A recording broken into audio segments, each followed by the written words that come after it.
Why, hello there. You join me on my dinner table, which has not been cleaned since last night's dinner, because I got a package today, mildly, as a surprise, from who else but Riot Games, who has sent me the Song of Nunu Collector's Edition, which, not gonna lie, kind of excited for. I have been very excited for that game. I am very excited to see my adorable little Freljord son and his lovely friend. But as usual, this is both full disclosure from me that Riot has sent me this thing for free as part of their marketing campaign, their influencer strategy marketing thing that they've got going on. I am not under any agreement with them to provide any kind of positive coverage or even any coverage at all, but they send these out with the reasonable expectation that someone like me, who loves Nunu so very much, will probably do some coverage of the game, and that a bunch of it probably will be positive, even if, much like with Convergence, I might have some negative things to say about the game, depending on how it shakes out. Anyway, let's crack this bad boy open and see what's inside. So first, here's the kind of notice that you get as an influencer, which is, hey, don't show this off until September 15th at 9 a.m. PST, which is, I think, 5 p.m. or so my time. So this video won't be going up until then. If I upload it accidentally before that, pretend you didn't see it. Because no, I didn't. You didn't see anything. And we begin with what looks like a Nunu hat doll. Are those available in, like, the merch store? Do they give them out at esports events? They used to do that a lot with a bunch of the merch.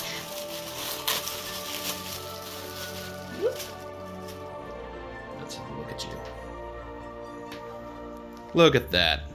That's adorable. It certainly has been squished flat by its time in this pack. Let me see if I can't get the... Ooh, wow, okay. This, a bunch of this hair comes off, like, with the mildest brushing. So that's not super well attached, I'm afraid. And it is a little flimsy, like, in the construction of it. Like, it's a little thin. But, putting it on my head, you know, reasonably comfortable, actually. It really needs to have fur lining. It's lined with this, synthetic material, and it has a lot of, like, stitches around the thing, and when you put them on, like, you can feel them kind of itch against your head. So it's not, I wouldn't call this the most comfortable thing I've ever worn. I wouldn't use it as an actual winter's hat, but as a cute little costume piece, I suppose it's fine. Now for the meat of the thing. Okay, I need to be able to do this in a way that I don't bump my camera too much, because this thing's wobbly, and I don't want to give people motion sickness, so let me see. Okay, secured with these. I guess the smartest way.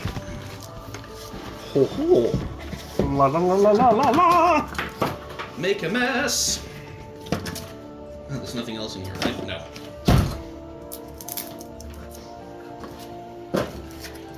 Okay. Let's get that out of there. Leave that mess on the floor for me to deal with later. And... haha! Nunu's flute with the fixing binding of true ice that Willump made for him. So, for those who don't remember, Nunu meets Willump and accidentally breaks his flute, which he loves very dearly, and Willump, as I recall, fixes it by attaching true ice to the flute itself, and that's sort of a seal of their friendship, as it were. Okay. Caesars.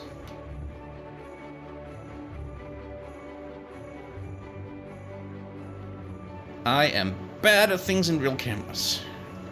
So it opens up like so. And then that's upside down. Okay. But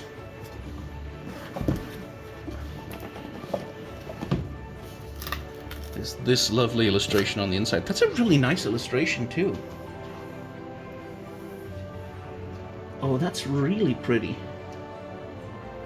Okay. So... Okay. Ooh, oh wait, shit, this is actually a... Oh my god, okay. Hey, a Willem! But... This... It's a... It's a pop-up book! Oh my god! Oh my god, look at this! Oh no, oh that's so good! Oh, it's a little papercraft pop-up! With Nunu and Braum and Willem and Ivia flying... Is that an Ivia? No, that's just a glacier, but... Oh, that's so pretty! Oh, that genuinely... Holy shit, that genuinely knocked me off my feet for a second! And then you just kind of... Oh, yeah, you just use the sides to, like... Okay. Right, wobble camera. Camera wobble. Don't wobble. Let me try and see if I can't show it off to you. As it's fully unfolded. Oh my god. Oh, that's so pretty. Oh, that's so adorable. Holy shit. Holy shit. That is fantastic. I am a sucker. I am the cheapest whore in the world for stuff like this. Like, this exact kind of thing. Oh, I will spread my legs for that any day. Good grief. That was well judged. As a bribe. It's not a bribe, obviously, but...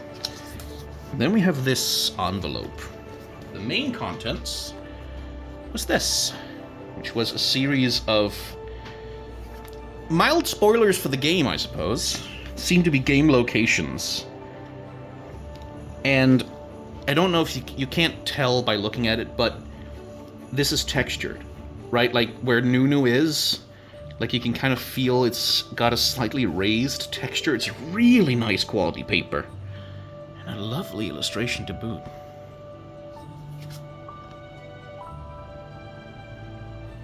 Trying to frame it in the camera.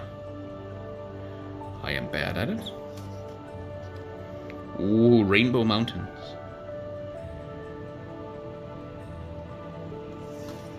And the Citadel. That would be the Howling Abyss, then. Which I guess means we will be going to the Howling Abyss. I guess if there's anywhere where the final boss fight with Lissandra, if there is one, would take place, it would be here in the Howling Abyss. And then...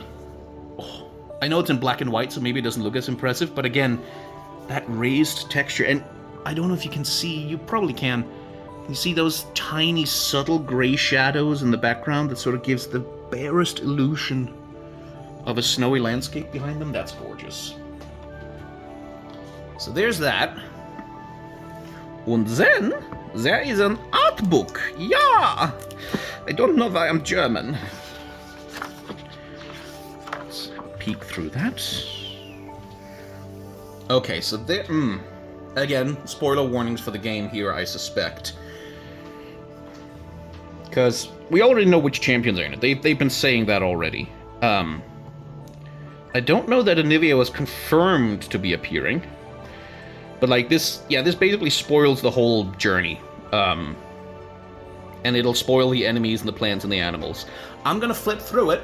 So I'm gonna put a time code on screen. If you don't want to see stuff that might spoil the game, you can skip ahead. But, you know, if you're watching this, I would imagine that you're not that bothered by it. So I'm not gonna read you everything. But we are going to have a look. Let me just move this over a little bit. As usual with Riot's art books, and this is always the case, like really nice quality paper, really nice quality print. Like you can get art books where like the artwork itself is kind of blurry and like this artifacted.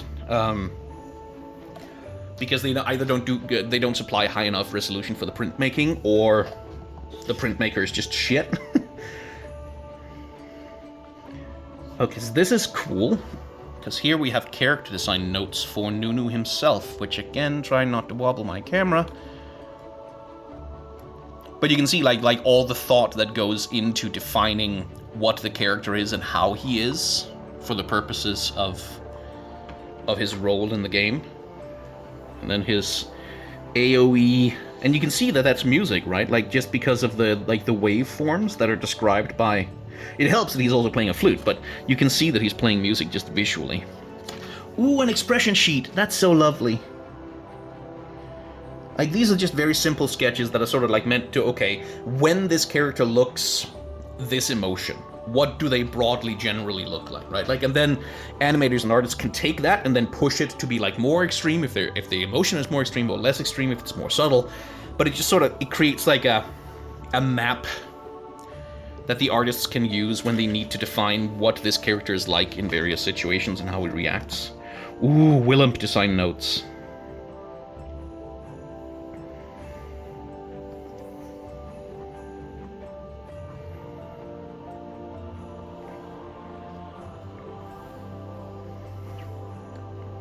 Feet must convey great sense of great weight. Yes, exactly. This is one of the things I've been very happy about seeing the animation in the previews, is that they really nailed like Willump's big, like that he's not a light creature. He's very big and heavy, and like thick. Like literally as a character design, he's a thick character design that's like feels very solid and very sturdy, both because that makes him a counterpoint to Nunu, who's tiny and light, but also because it makes him a big, dependable friend. It makes him like that big, fluffy dog you always wanted when you were a kid.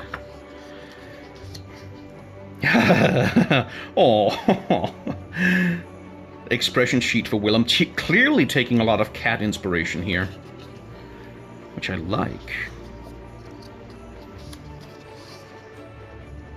And then, ooh, this is good. Look at this. Look at this one.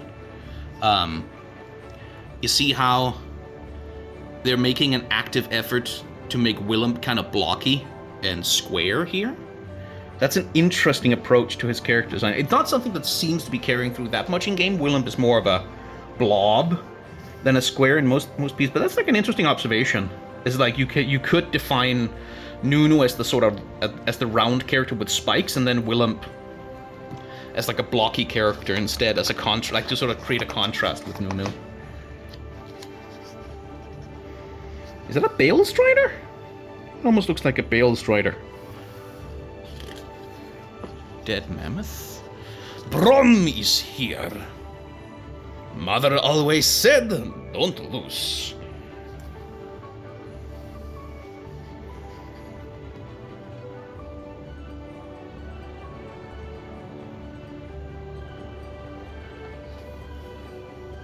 Arms are thicker than legs. That's a good little design note for Braum, because that's true. Like, Braum is built such that he's so top heavy as a character design, because he's like, and that's in part because he's always carrying around the shield, right? So his arms, his big lifting strong arms, are a huge source of his like power and definition. That's why he wears these sort of black or dark, rather flat pants that sort of like don't give his legs a lot of shape or definition. Like, imagine if he wore really tight tights instead, for example, that really sort of outline his thighs and shit. He doesn't. He doesn't skip leg day, but his legs are underemphasized relative to everything that's being done to highlight his arms. Lissandra without her mask. Oh, hello, ma'am. Okay, don't fucking get wobbly. Just trying to get up close. Hello there. We have not seen Lissandra unmasked in a long, long time. It's been a long time since they last gave us that as an illustration. She's blind and has all white eyes. She has scars under her mask, yeah. And that is a different version of her scars than we have previously seen, I should say.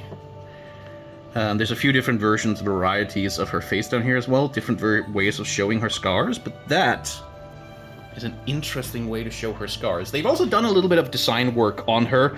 Lissandra in the base game, her dress is more like a huge uniform, like flat thing that's like all one piece connected, especially the shoulders. Here, the shoulders are specifically pieces that she puts on, and the mask is disconnected from the dress in a way that I don't think it is in her base League of Legends design. So this looks like more of a costume, where in-game in Lissandra in League of Legends, you could rather easily confuse what she's wearing as like one big connected one piece. Pinkusu no sake o. One Piece. Sorry, I have One Piece brain rot right now. Like a big One Piece, but this is much more defined as, no, this is an outfit that she's wearing, this is a dress, this is fabric. She's not wearing like an outfit made of black ice or whatever, like she's not wearing a magic suit of black ice or armor, she's wearing a dress, and then she has these two armor pieces. So that's an interesting, like it makes her a little bit more human. Like, unmasking her does that as well. I wonder if we'll see her without the mask in the game. Ooh, because that's a big deal for Lissandra to be unmasked at any point. That's vulnerability.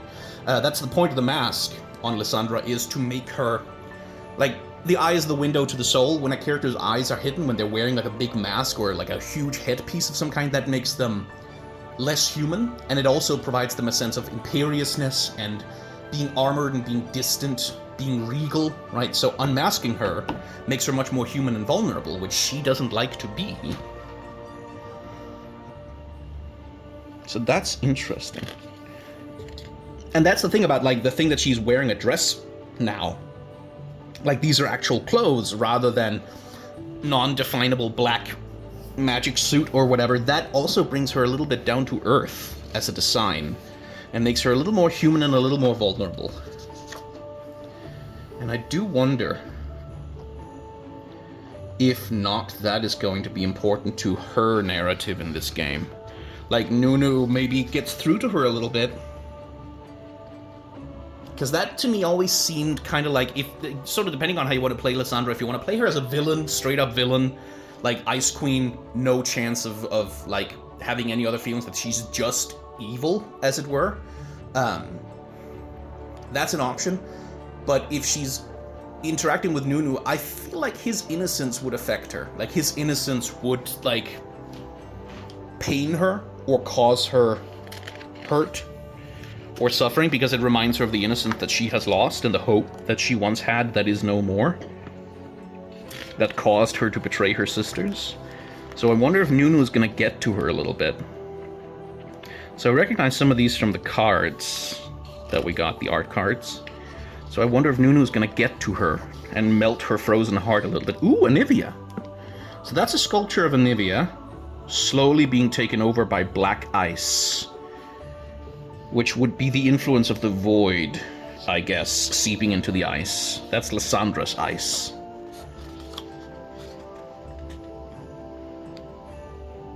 Oh yeah, no, this is spoiling the game straight up. These are scenes from the game. So, yeah, if you were hoping to avoid spoilers, sorry. We're definitely gonna get dream sequences with Nunu's mom, with how he lost his family, and he'll get a soliloquy from Lissandra during a dream that seems to tell the story of her interactions with the void, if I'm parsing this imagery correctly.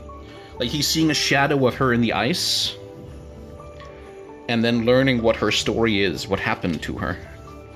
Which again makes me think that part of this game is about... No, seriously, this is Anivia.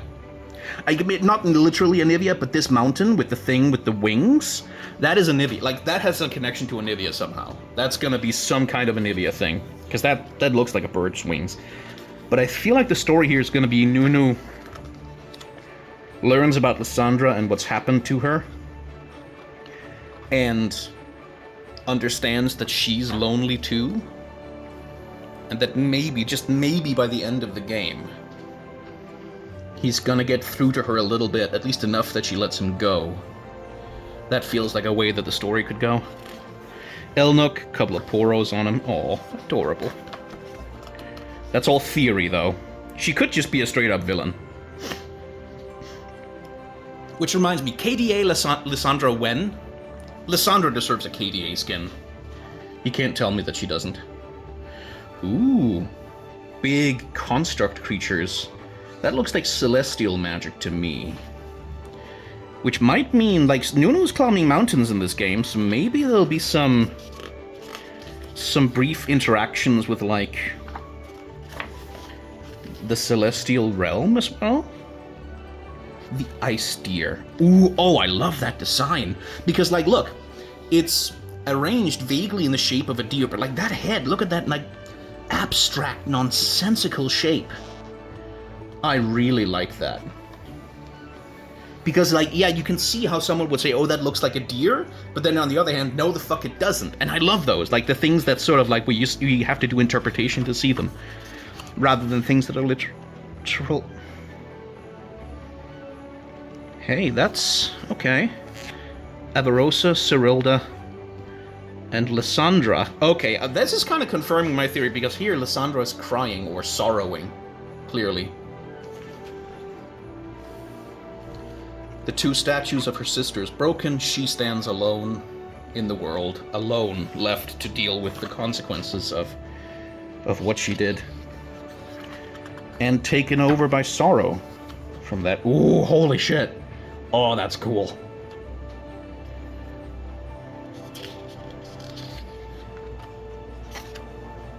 Oh, look at you! That would be one of the Volibear's adherents then. This looks like some Volibear shit. Oh yeah, no, that's 100%. That is some Thousand-Pierced Bear. That is the Thousand-Pierced Bear. That's just straight up him. That's just straight up that skin. That is the Thousand-Pierced Bear right there. I guess we're gonna fight an avatar of Volibear at some point, or at least come past him, frozen in the ice. As well as warriors frozen from the conflict of the Three Sisters 1,000 years ago. Ramshara. Ooh. So this is the sort of... I guess this would be the descent into the underworld part of the hero's journey. Some ancient spiritual... I will say, this looks a lot like Bard stuff to me. This looks a lot like the aesthetics of Bard and his particular brand of Celestials. Chimes, look at that. That looks like a chime to me. Those are chimes. I think this is Bard. I don't know that Bard will show up, but I think this is some kind of construction that's connected to him, which makes sense because Bard, remember, is also a celestial avatar of music. Among the many other things that he is. He's also, like, he's connected with celestial music, with celestial song. And so this is the Song of Nunu, and Nunu is a champion who, or Nunu is a character, not so much a champion, he's a character who plays music, and music is a big part of his power. And the Yeti, then, have a connection with this celestial harmony as well. So we're gonna find old remnants of Yeti civilization, and their connection to the music of the universe. And presumably Nunu will learn some powers here, some songs that he can use to do... Oh, hello. Okay, so Yeti's at war, but they learn... This is like Cain and Abel, but Cain doesn't go through with it. And then they are blessed by the Cryo-Phoenix Anivia, who grants them this ice crystal that then leads them to live in harmony. And they come together in song and music. And that seems to empower Anivia. So maybe the Song of Nunu is going to be the song that revives Anivia from her phoenix egg and brings her back to the Freljord after a long period of hibernation or something like that. Oh, those are... Oh! I think that's a Yeti skeleton in there. So these would be grave vessels for the Yetis. So this is Willem's people. He's going to see their graveyard. So that's probably going to be quite an emotional scene. There's Anivia. There's our girl. Looking a lot better here than she does in game. Like, this is a much more believable rendition of ice crystals as wing feathers than what she has in-game, because her in-game model is so old and clunky. And then Lissandra's Citadel at the end of the Howling Abyss.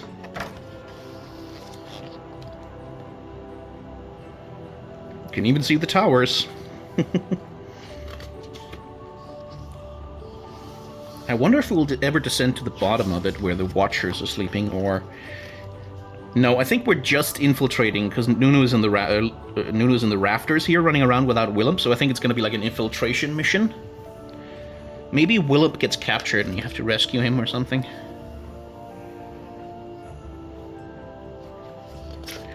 Okay. And there's a Bale Strider right there. I wonder if they're gonna show up. Interesting. Poros! Oh, and with little geometric notes. Like, see, little construction lines around, like, how you create the body shape of a Poro? That's really useful if you're a fan artist who wants to learn how to draw them, actually.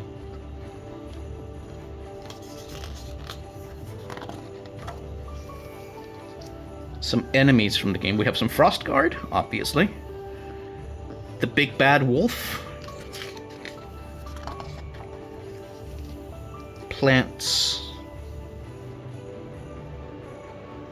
Boomflies, poppers. So those are environmental hazards and decorations. And fish. Oh, is there gonna be a fishing minigame? Is there gonna be a fishing minigame? We got some crabs as well. Presumably of a lineage with the scuttle crab. Some lovely birds. Some what are they called? Not Krugs, not Groms. I thought Kronks. No. Krugs.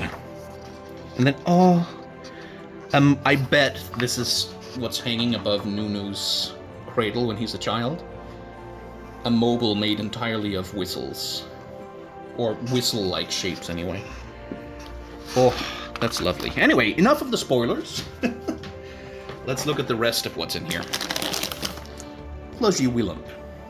Look at him. Look at this good boy. This has also been a little squashed by shipping. I feel like this mane is supposed to be a little fluffier. And it's also a little bit... like, any brushing and this is gonna come off, which is a little disappointing. Like, I imagine it's probably hard to get this kind of thing right, but still. Okay. Oh, look at his little tail. Little fluffy tail. It's an adorable plush. Like, the rest of it feels very high quality. It's just that this hair is like... yeah, this sheds. This sheds quite badly. You might want to be careful with that if you want to style it. This is an adorable plushie. It's very cute. Sit there for me, would you? Download code then. So what? Oh, hello. Pins. That's Nunu. Nunu's mom. Willump, Braum, and my girl Lissandra. She looks great in this thing. Oh, those are good. I like the graphical style. It has a sort of 90s Disney TV animation vibe to it. Like this very, like these thick lines, graphical, very sort of like, there's a little bit of the Emperor's New Groove in it. Right, like that era of Disney cartoons.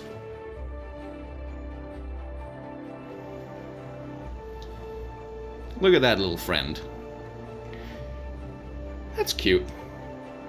Not the nicest Poro I've seen Riot make a plush, I will say. It sort of lacks a little bit, like Poros have the mustache, right? That's not really well shown here. This is more like just a blob kind of thing. It's cute, but oh, it's very soft. Lovely. It's very cute, and it does seem to fit quite nicely right on Willump's head. It will sit there if you just put it down, but okay. And that seems to be everything that's in there. No download code, so I can't play the game just yet.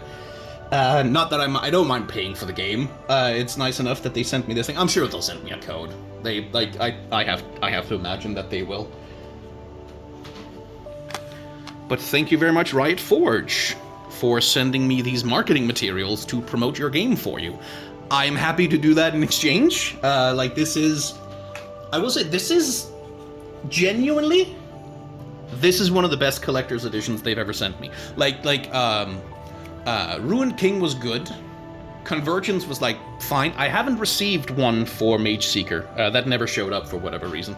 I think I was supposed to, and then it got lost into something or other. I don't know. But this, the little diorama, like that. You heard me. You heard me react to that. That genuinely knocked me off my feet. This is so pretty. I need a way to display this. This is so gorgeous. Holy shit, this is pretty. I really, really, really love this thing. This is so nice. Like, the way that they've done the light, too, right? Like, the fire in the front, and then you can see how the light kind of tapers off as you get lower in the layers of the thing, and like, this is, like, just, whoever made this, whoever came up with the illustration and the concept for this, like, amazing job. You are great at your job. I love you. Thank you for making this gorgeous, beautiful thing. There's like the 3D effect you get because it's like on parallax layers, and you can kind of like, I love this. I love this so much. The art book is great as well. There's some great, like, I love the design notes in the art book. I really do.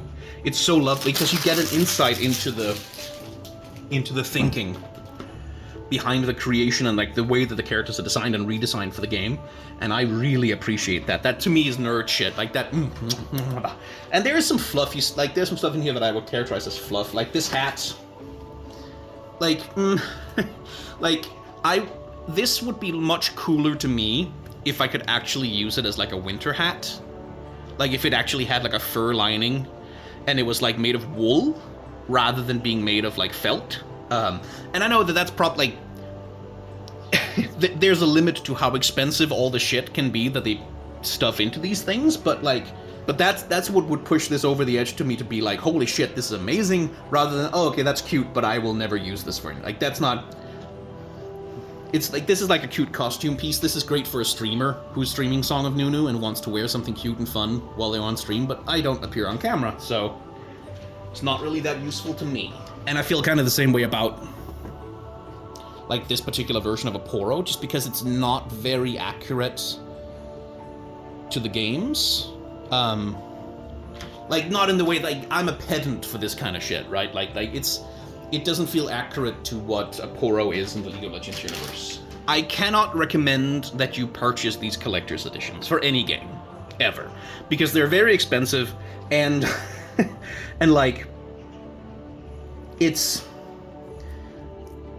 rarely worth it. Like, I would absolutely buy the art book. I would absolutely buy this diorama thing on its own. But like the hat, I would never buy. The plushies, I would never buy. The pins are cute, but I don't know that I would ever buy them. And that's sort of the thing about these collector's editions, is that they contain like a few things that you're like, holy shit, that's so cool. And then a bunch of stuff that's like, you sort of just live with it. So I wouldn't recommend that you buy the collector's edition. But if you've seen all of this and you go, holy shit, I want that diorama in my life, I'm not gonna blame you. It knocked me on my ass when I first saw it too. Anyway, that was the Song of Nunu collector's edition and the art book. Sorry for spoiling the entire game for you. And yeah, I guess I'll see you once I make content about the game.